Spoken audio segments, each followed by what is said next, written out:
Bonjour bien-aimés en Jésus-Christ, je viens donc vous apporter l'instant prophétique du mois de juin. L'instant prophétique, waouh Seigneur, merci. Euh, Chaque instant de ces moments, vous devez saisir quelque chose de prophétique pour vous.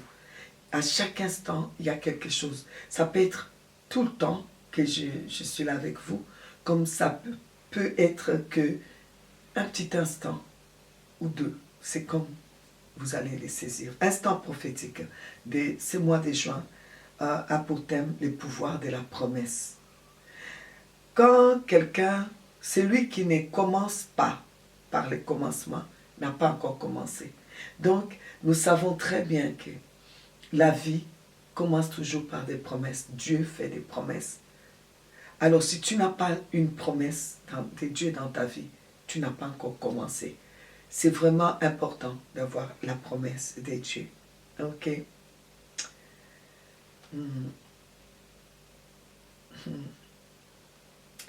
Les pouvoirs de la promesse. Nous allons dans Genèse chapitre 12, à partir du verset 1er. L'Éternel dit à Abraham, va-t'en de ton pays, de ta patrie et de la maison de ton père, dans le pays que je te donnerai. Je ferai de toi une grande nation, et je te bénirai, et je rendrai ton nom grand. Tu seras une source de bénédiction. Et je bénirai ceux qui te béniront. Voilà. Et il lui dit, toutes les familles de la terre seront bénies en toi. Donc, Dieu vient, rencontre cet homme, et commence par lui faire la promesse. Alors, je dirais même que là, il y avait succession de promesses. Il lui fait la promesse, la grande promesse. Je ferai de toi une grande nation. Dieu lui fait une promesse. Il dit, je te bénirai. Mais il lui donne d'abord quelque chose à faire. Va-t'en de ton pays. Donc tu quittes tous les passés. Va-t'en de ta patrie, de la maison de ton père. Et il ne définit pas où il doit aller. Il lui dit, va. Et il lui dit, dans les pays que je te montrerai. Donc, il ne définit pas ce pays. Il lui dit, vas-y. Et il lui fait la promesse. Je ferai de toi une grande nation. Et je te bénirai. Je rendrai ton nom grand. Oh, la bénédiction d'Abraham. On aime bien la bénédiction d'Abraham. Amen. Dieu lui fait la promesse. Et Abraham est parti. Lui aussi, il a fait confiance. Il a quitté. Il est parti. Déjà, ces dieux-là, il ne les connaissait pas. Il lui apparaît et lui, il fait confiance. Il quitte tout et il s'en va. Là, c'est Genèse 12. Alors maintenant, nous arrivons à Genèse 13. Les premiers, verset 1er jusqu'au verset 4, on voit que, bon, ben, Abraham devient riche. Il arrive à un lieu où il bâtit l'autel à l'Éternel. Vous voyez, Abraham, ce qu'il faisait déjà là, Abraham va bâtir l'autel, donc pour honorer Dieu. Et je ne vois pas là où Dieu lui a montré qu'il faut lui bâtir l'autel. Lui-même, il comprend qu'il faut honorer la promesse. Dieu m'a fait la promesse. Pour honorer la promesse, je dois bâtir l'autel. Il a bâti l'autel. Et il a bâti l'autel et il continuait son chemin et il devient riche au cours de ces chemins. Abraham pouvait dire, bon, ben, peut-être que la promesse, c'est ça. Non, Abraham savait que la promesse, c'était plus que ça. Parce qu'il a dit, je rendrai ton nom grand. Ton nom grand là, c'est-à-dire il me donne une postérité. Donc Abraham attendait cette promesse-là. Mais autour de cette promesse, il y a des bénédictions qui s'agrippent. Comment expliquer? Il y a comme j'aime dire, il y a des surcroît qui s'agrippent, donc il devient riche. Et la Bible dit au chapitre 13, à partir du verset 14, l'Éternel dit à Abraham, après que Lot se fut séparé de lui, lève les yeux et du lieu où tu es, regarde vers le nord et le midi, vers l'Orient et l'Occident, car tous les pays que tu vois, je les donnerai à toi et à ta postérité pour toujours. Je rendrai ta postérité comme la poussière de la terre, en sorte que si quelqu'un peut compter la poussière de la terre, ta postérité aussi sera comptée. Lève-toi, parcours les pays dans sa longueur et dans sa largeur, car je te les donnerai. Amen. Alors, le Seigneur vient, il lui fait, au chapitre 13, au chapitre 12 déjà, il lui fait la promesse. Et Abraham fait quoi? Abraham bâtit l'autel.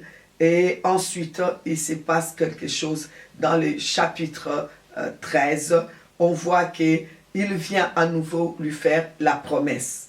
Et donc, au chapitre 12, quand il l'a appelé, Abraham a dit, est parti, il a obéi, il a eu l'obéissance, pas seulement l'obéissance, et il a bâti l'autel pour, comment dire, pour élever son Dieu, pour honorer la promesse, pour accepter la promesse, pour honorer cette promesse. Il bâtit l'autel.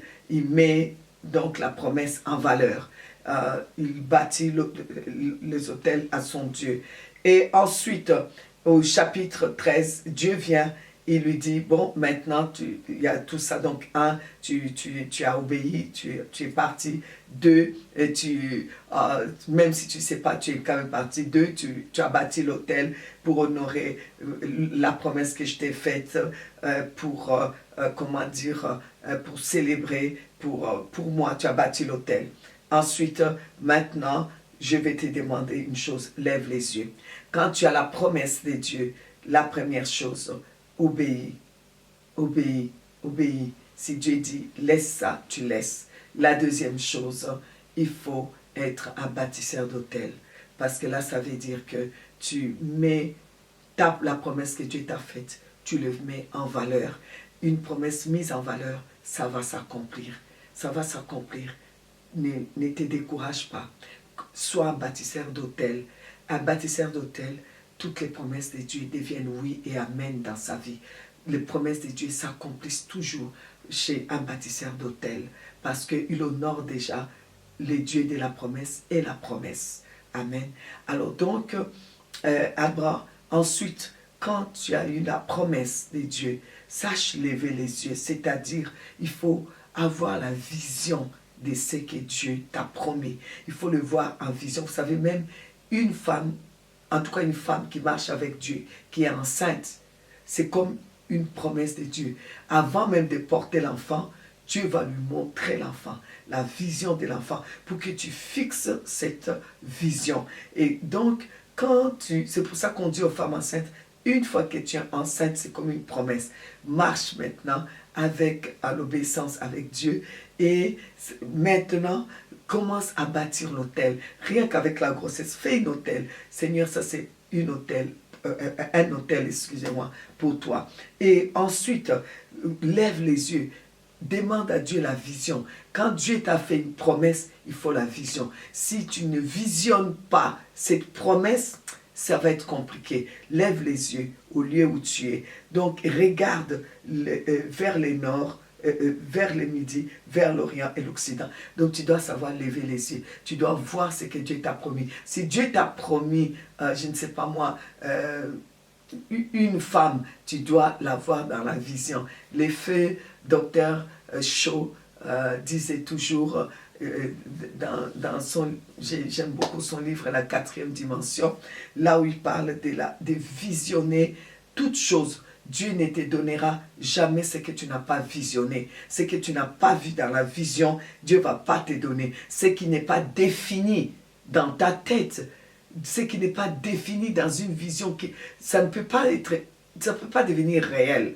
Il faut que ce soit défini dans la vision que tu as de la chose. Si je te promets un cellulaire, c'est toujours mieux que tu commences à visionner déjà, waouh, mon cellulaire, ah ouais, ça va être tel cellulaire, ah, je vais faire ça avec ça. Tu as déjà toute une vision. C'est important de visionner la promesse. Visionner la promesse. Si tu n'arrives pas, prie, Seigneur, je veux la vision de ce que tu m'as promis. Tu l'as fait avec Abraham, tu lui as dit de lever les yeux. Abraham a levé les yeux. Et Dieu lui dit, ça ne suffit pas. Maintenant, tous les pays il lui dit, donc, tous les pays que tu vois maintenant, donc, tu visionnes, c'est que tu as en vision. Comment vous voulez que Abraham, de là où il était, puisse visionner tout ce que Dieu allait lui donner, puisque Dieu allait lui donner des nations. Tu ne sais pas, avec des yeux physiques, regarder et voir les nations. Ce n'est pas possible non plus. Tu ne peux pas juste lever les yeux, voir. Non, c'était du spirituel. Spirituellement, lève les yeux. Lève les yeux. Lève, que Dieu te montre. Prie que Dieu te montre dans les songes, dans la vision nocturne, si vous voulez, dans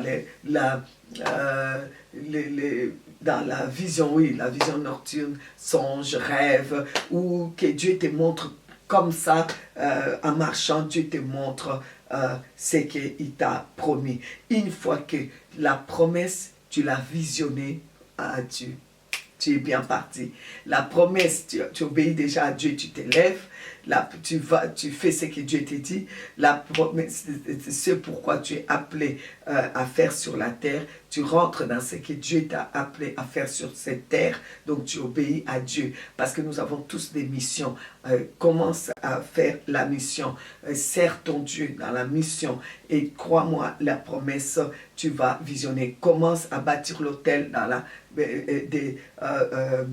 la promesse que Dieu t'a fait. Bâtis l'autel. Commence maintenant non seulement à bâtir l'autel des promesses, maintenant visionne la promesse.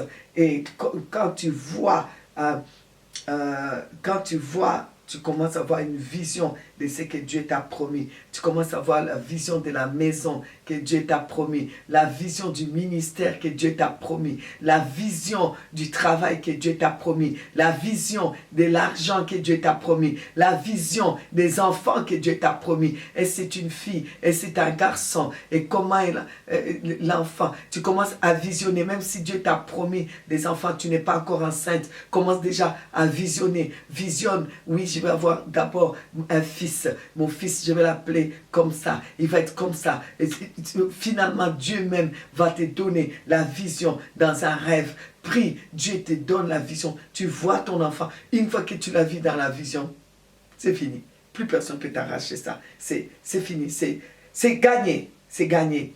Et Young Cho disait toujours ça. C'est gagné. Une fois que tu as visionné, tu peux être content. Dès que tu as vu, ça y est. Alors, donc, après cela, on dit que Abraham, toujours chapitre 13, verset 18, Abraham leva ses tentes et vint habiter parmi les chaînes des Mamré qui sont près des Hébron. Il bâtit là un autel à l'Éternel. Waouh, Abraham, qui t'a dit qu'on bâtit l'autel? Donc, une fois que tu as eu la vision, bâtis l'autel.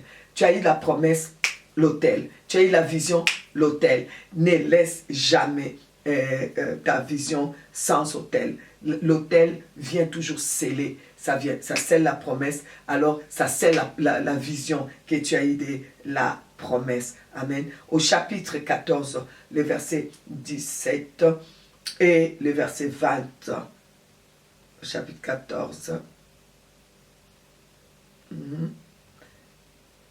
Alors, voilà. Au chapitre 14, Abraham, donc on est là avec Abraham. Dieu vient donc par le biais donc, de Melchisédek pour bénir, initier Abraham à la spiritualité. Pourquoi? Parce que les promesses que Dieu t'a faites, ça viendra d'abord spirituellement vers toi. avant que ça puisse se matérialiser. Quel que soit, même si c'est l'argent, c'est d'abord spirituellement que ça vient. Alors donc, Dieu doit te venir, il faut que tu sois un être spirituel et surnaturel, parce que si tu comptes marcher toujours en étant un être charnel, ce qui est né de la chair est chair, ce qui est né d'esprit est esprit, Dieu est esprit. Donc, ce qui est né de la chair est chair, ce qui est né de l'esprit est esprit. Voilà pourquoi Jésus a dit à Nicodème, il faut naître d'eau et d'esprit. Jean 3, le verset, Jean 3, oui, le verset 600. Jean 3, 600.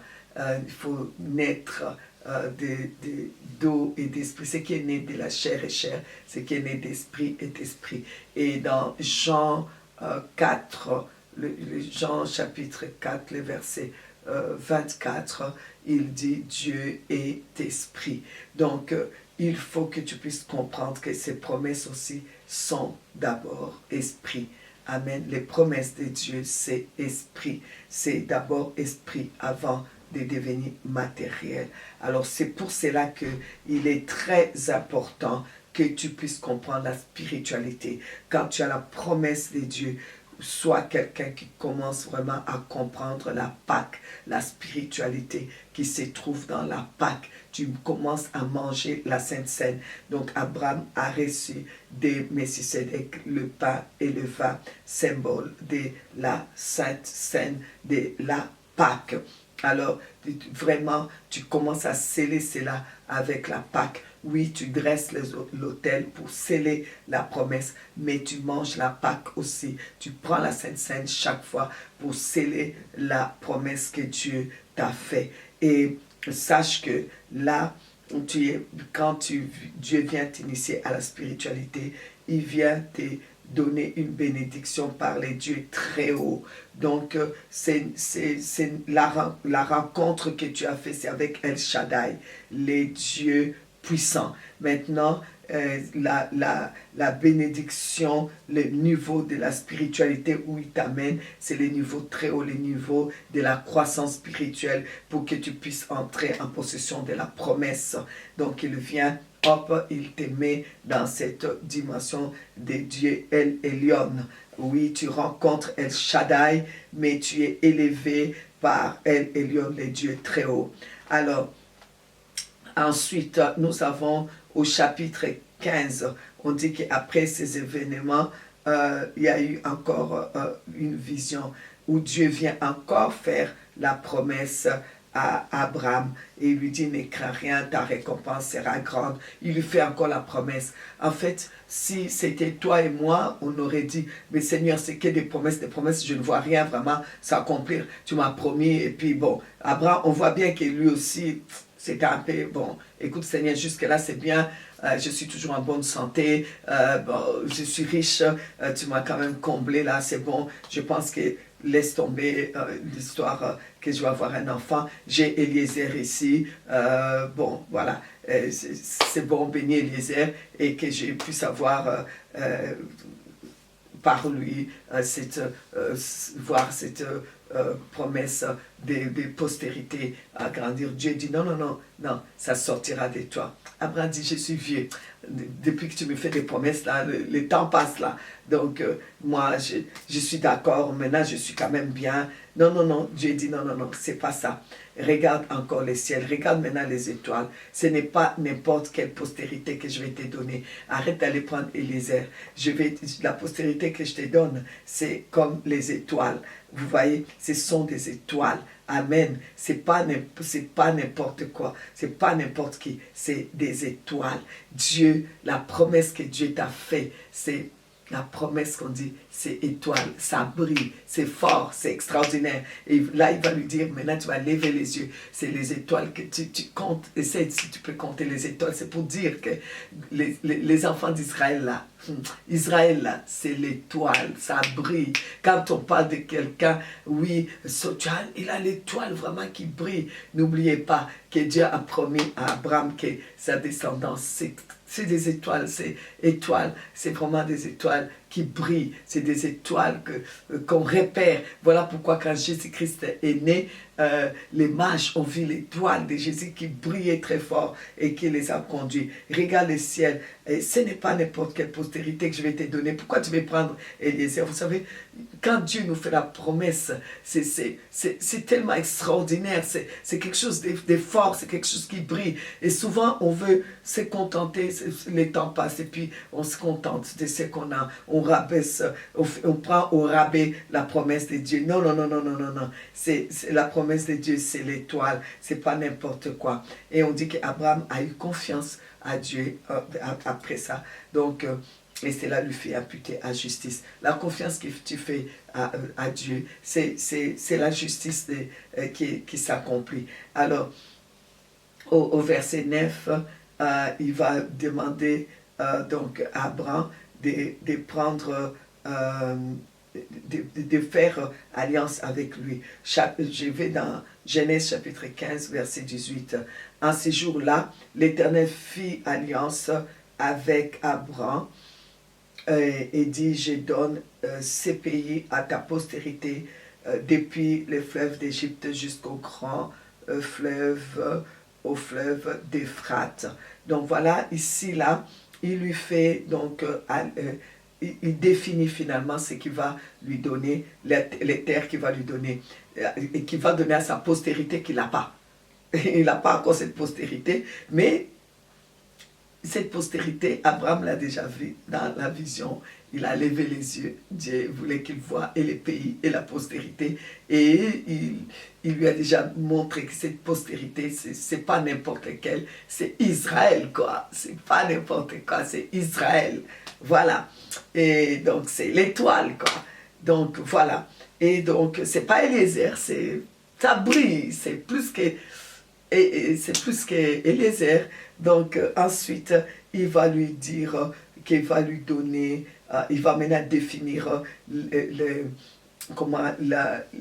l'endroit qu'il va donner, la terre promise qu'il va donner à sa postérité. Alors, au chapitre 16, il y a eu l'épisode avec Agar, vous connaissez, sa femme aussi, finalement, écoute, prends ma servante, et puis on n'en parle plus. Ok, donc il y a un épisode Agar, et donc avec Ismaël, non, c'est pas ça. Dieu, non, non, non, c'est pas encore ça. Alors, au chapitre 17, la Bible dit au verset 1er, lorsqu'Abraham fut âgé de 99 ans, donc 99 ans, l'Éternel apparaît à Abraham et lui dit, je suis le Dieu Tout-Puissant, marche devant ma face, sois intègre. Amen. Et là, il y aura la circoncision. Alors, je vous dis, et là, il n'y a toujours pas ce que Abraham Dieu lui a promis. La postérité, là, c'est pas encore ça. La terre, là, c'est seulement voir en vision, et puis, bon, des promesses, c'est des promesses. La vie chrétienne est une vie de progression. Hein? Donc, c'est une vie déjà de promesses. Dieu te fait la promesse. Comme j'ai dit, quand tu n'as pas la promesse, tu n'as encore rien commencé. Dans la vie chrétienne, dans la vie de Dieu, dans la vie des enfants de Dieu, on a besoin de promesses. Qu'est-ce que Dieu t'a promis? Si tu n'as pas une promesse, tu ne vas pas tenir. Vous savez, si Élie a tenu et qui est face au prophète de Baal et qu'il est allé jusqu'à vouloir aller pour faire tomber la pluie, et avant cela, renverser les prophètes de Baal, leurs autels, et envoyer les feux. Vraiment, c'était parce qu'il avait la promesse de Dieu. Quand tu as la promesse, tu es assuré. Tout commence par la promesse. Si tu n'as pas eu une promesse, rien n'a commencé dans ta vie. Si tu n'as pas eu ce que tu n'as pas commencé, tu n'as rien commencé en fait. Tu n'as rien. Tu n'as rien. Si tu n'as pas une promesse, tu n'as rien. Alors, s'il te plaît, toi qui sers Dieu, où Dieu t'a donné la promesse? Quelle est la promesse que Dieu t'a faite? Tu rentres comme ça dans les ministères, ngoulou, ngoulou, poum, poum, poum, poum, poum, poum, poum. Quelle promesse tu as? Dieu t'a promis quoi en fait? Dieu t'a promis quoi que tu pourras lui dire, tu m'as promis? Tu commences des choses, tu fais là, tu fais là, tu fais là, tu fais là, sans promesse. Tu n'as encore rien fait dans ta vie. Il le faut, tout commence par la promesse. La promesse. Dieu a commencé avec Abraham par la promesse. Dieu vient lui apporter une promesse. Quand tu as une promesse, tu tiendras. Parce qu'avec la promesse, tu auras la vision. Tu mettras l'autel pour sceller la promesse. La promesse, tu l'as encore la promesse. Et tu auras la vision de la promesse. Avec la vision de la promesse, tu as l'autel. Avec ça, quand tu veux déconner, prendre Eliezer, Dieu vient encore te donner la vision. Non, ta promesse, c'est vraiment les étoiles, c'est supérieur, c'est grand, c'est plus qu'Eliezer. C'est une étoile. C'est magnifique. Ne t'accroche pas à n'importe quoi. Alors, quand tu as la promesse, tu as la force d'aller de l'avant. Ok? Et tu progresses. La promesse t'aide à progresser. La promesse t'aide à avancer, à progresser. Mais quand tu n'as pas de promesse, c'est un problème. Il faut que tu aies une promesse de Dieu. Aujourd'hui, je t'ai pris, demande à Dieu une promesse. Papa, depuis là, j'ai commencé à faire des choses. En fait, je réalise que je n'ai encore rien fait parce que je ne suis pas au début. Je n'ai pas commencé au commencement parce que le commencement, tu fais une promesse. Quelle est la promesse aujourd'hui dans ce ministère? Quelle est la vision que j'ai de ce ministère? Est-ce que tu as la vision de ce ministère que tu as commencé? Non, parce que tu n'as pas la promesse. Est-ce que tu sais que ce ministère, c'est une étoile? Non, parce que tu n'as jamais eu la promesse. Donc, tu n'as jamais commencé. Commence maintenant. As-tu eu la promesse pour tes enfants? C'est une promesse générale qu'il a donnée à Adam de se multiplier. Ok, je suis d'accord. Mais maintenant, as-tu mis des autels pour chacun de tes enfants? Tu ne bâtis pas les autels pour tes enfants.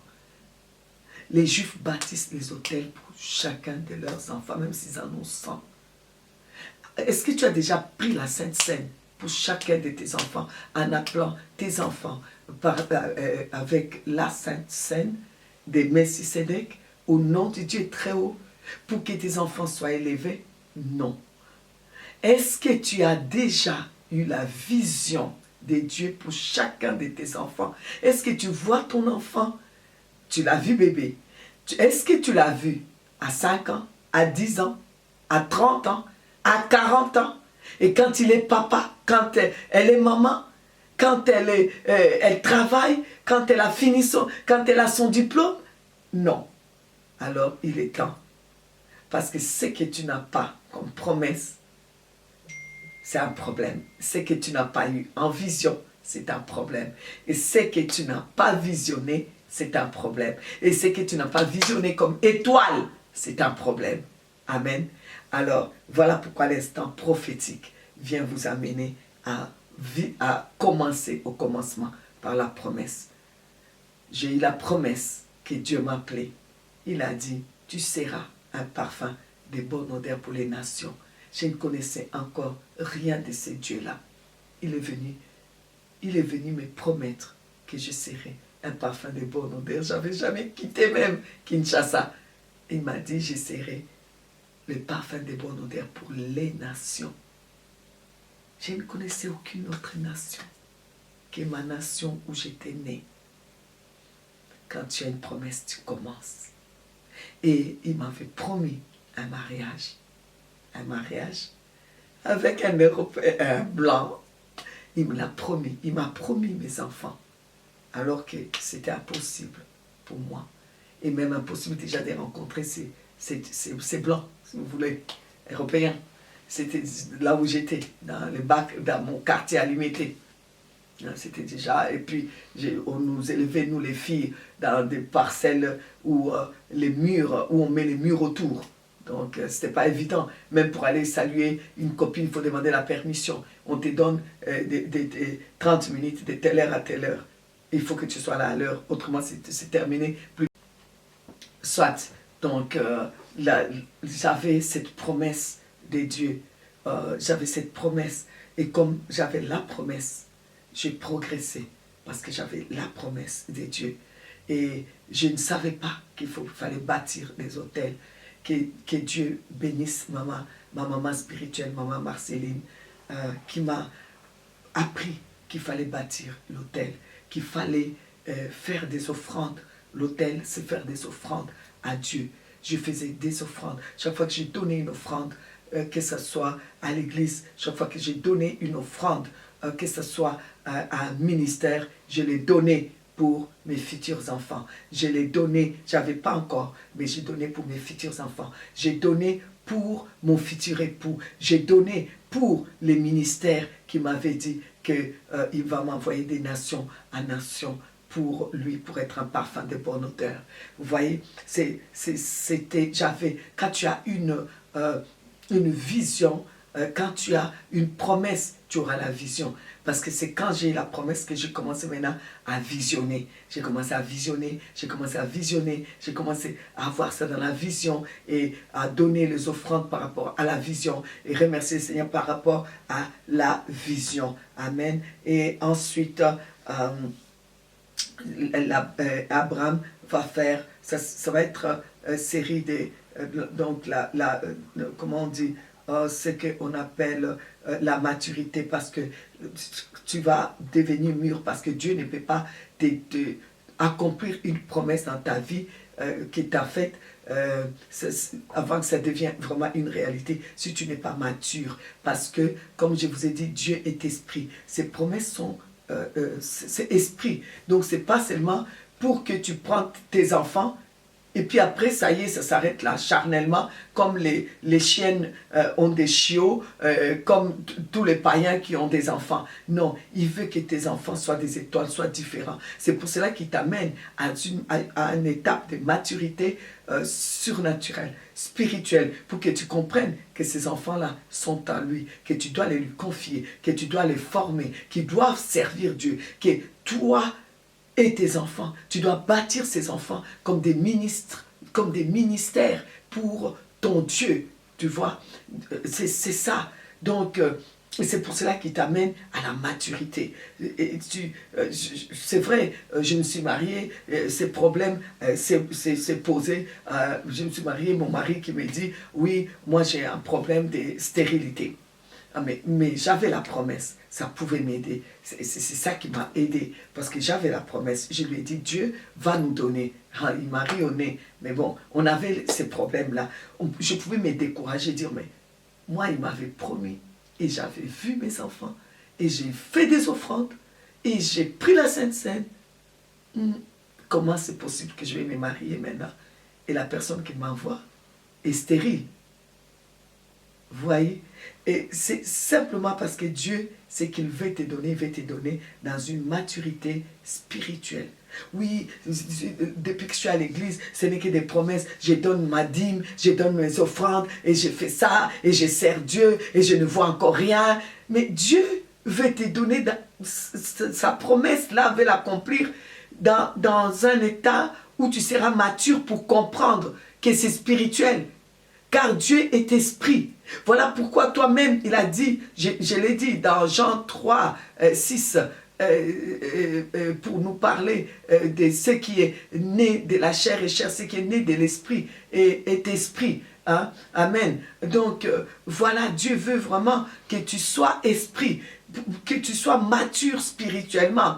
Et parce que Dieu est esprit, sa promesse est esprit, sa parole est esprit. Donc, il veut que tu sois mature spirituellement pour savoir que tout ce qu'il t'a donné, en fait, c'est pour lui, c'est pour sa gloire, c'est pour que que tu en fasses, comment dire, un don encore à Dieu spirituel, que ces enfants soient formés spirituellement. C'est pour l'œuvre de Dieu, c'est pour l'avancement du royaume de Dieu. L'argent qu'il t'a promis, c'est pour l'avancement de son royaume. Le travail, c'est pour lui, c'est pour l'avancement de son royaume. Les maris, le foyer, c'est pour l'avancement de son royaume. Ses ministères, c'est pour lui. C'est pas pour voilà pourquoi il y a des gens qui prennent les ministères pour leur propre gloire, pour faire de l'argent, pour s'amuser. Parce qu'en fait, il n'y a pas eu de promesses. Alors on s'amuse avec les ministères. Quand il y a eu la promesse et que tu as compris que tu es rentré dans un état de la maturité spirituelle, tu vas comprendre l'importance du ministère. Tu vas comprendre que c'est pas pour faire la guerre, c'est pas pour qu'on te voie, c'est pas pour que tu brilles et qu'on t'acclame, qu'on te dise que tu es si,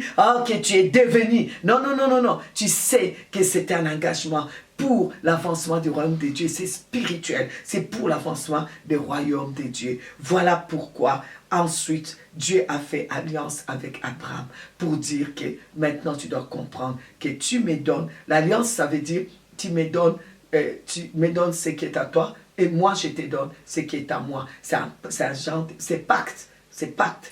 On se partage. Tu prends ce qui est à moi, moi je prends ce qui est à toi. Donc ça veut dire que toi, Abraham, maintenant, tu comprends que la promesse que je t'ai faite est spirituelle pour l'avancement de mon royaume. Donc tiens, Abraham dit, voilà, ok, voilà, les enfants d'Israël, voilà, c'est pour toi, c'est que tu vas me donner toute ta postérité, c'est pour toi, c'est pour l'avancement du royaume. Donc tu peux être loin dans ta saison, comme David, mais tu ne montes pas encore sur le trône. Tu avances petit à petit, et tu es roi, mais tu ne peux pas encore porter les vêtements du roi Saül. Amen. Tu es roi sans pouvoir être prêt à porter les vêtements de Saül. Et c'est Saül qui est seul à pouvoir porter ses vêtements. Tu peux même renverser Goliath, mais tu n'es pas encore prêt à t'asseoir sur le trône. Tu peux être juste porteur d'armes de Saül. Tu n'es pas encore prêt pour porter, pour t'asseoir sur le trône. Tu es juste prêt.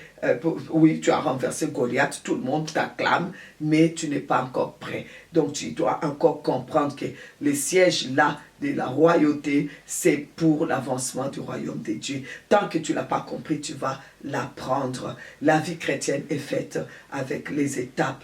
Il ne faut pas brûler les étapes. Il faut la préparation et la programmation de toutes choses. Dieu te prépare pour rentrer en possession de la promesse. Tu dois saisir déjà le pouvoir qui se cache derrière la promesse. Et le pouvoir qui se cache derrière la promesse, c'est l'avancement du royaume de Dieu. Quand Dieu te fait une promesse, il y a l'avancement de son royaume derrière cette promesse. Et pour saisir cette promesse, tu dois aller étape par étape.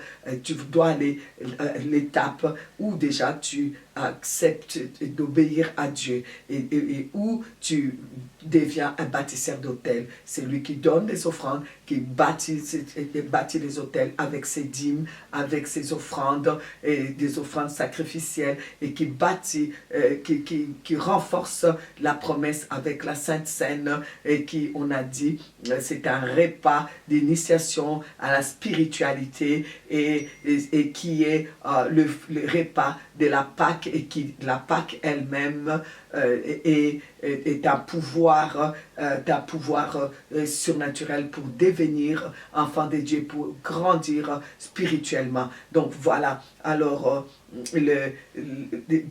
quand tu rentres dans ça, tu as la vision maintenant qui est derrière aussi la promesse. Tu as la vision et de la vision, pas seulement rester dans la vision des poussières.